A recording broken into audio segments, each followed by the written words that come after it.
With distributive shock, we are going to result when there's a widespread dilation of the small arterioles, small venulars, or both. And this is when the circulating blood volume pools in the expanded vascular beds and the tissue perfusion decreases. And we're going to see 4 different types: septic, neurological, anaphylactic, and psychogenic. In neurogenic shock, this can be caused by damage to the spinal cord. It's particularly at the upper cervical levers, which control the size and muscular turnover of the blood vessels. Although not common, brain conditions, tumors, pressure on the spinal cord, and spina bifida can also cause neurological shock. We no longer have the sympathetic innervation while we maintain the parasympathetic activity. So this just means that all the vessels below the level of the spinal injury dilate wildly, which is going to increase the size and capacity of the vascular system and cause the blood to pool. The 6 liters that we have in our body of blood can no longer fill the enlarged vascular system. Even without fluid loss, the perfusion of organs and tissues becomes inadequate and shock occurs. We will see a decrease in heart rate as our body is unable to compensate for changes in blood pressure. The loss of our sympathetic activation and vascular vasoconstriction, which is going to decrease in SVR. Our cardiac output's going to stay about the same, but due to other factors going on, we may see a decrease in the cardiac output. Preload indicators, so the vasodilation means blood is pooling and not making its way back to the heart, so the preload indicators are going to decrease. The body extracts more oxygen from the blood that is slowly making its way through the system, and we're going to see a decrease in the SVO2. We don't have the vasoconstriction due to the lack of the sympathetic response, and we'll actually have a warm, dry skin. And as an EMT, we can secure the airway, immobilize the spine, assist with ventilation, provide high flow O2 while preserving the body heat, and transport promptly with ALS. With septic shock, we're going to see the toxins that are damage the vessel walls, causing increased cellular permeability.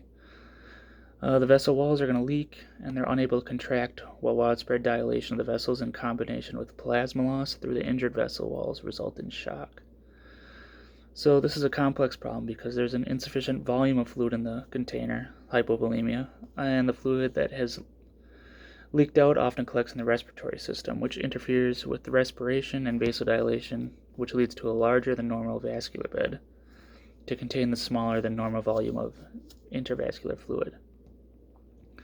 So our heart rate of our body is going to try to compensate for what's going on, and we're going to see an elevation in our heart rate. As shock continues, we're going to do damage to our organs and vessels and continue and increase that swelling. We may eventually see a decrease in the heart rate, and this is the SVR. We're going to have a profound inflammatory response, which is going to cause a big drop in the SVR and profound hypotension as a result. Cardiac output will initially compensate, and it's going to increase, but then it's going to increase the cardiac output, but then as time goes on, things progress, we're going to see a decline in the cardiac output. And this is because of vasodilation, and the blood's not going to be getting back to the heart. Leaky vessels will make it so the blood is returning, so the profound drop in the preload indicators. The SVO2 and tissue's ability to utilize O2, we're going to see a drop, which is a hypermetabolic state. Once again, as time goes, we're going to continue to have swelling around, and the O2 can't diffuse across the barrier. So the SVO2 rises as the body is unable to make use of that O2. When looking at the skin, due to fever and inflammation, our patient's going to initially have warm, hot skin that is going to be dry, but as the shock state continues, the body's going to try and vasoconstrict, and we're going to eventually see cold and clammy skin.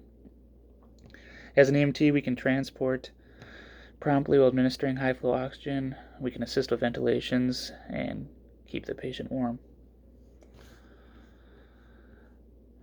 In anaphylactic shocks, this is going to occur when a person reacts violently to a substance which he has been sensitized to, and these commonly are injections, stings, ingestions, inhalations, and these reactions can develop within minutes to seconds. And the signs of an allergic reaction are very distinct, and they're not going to be seen with other forms of shock.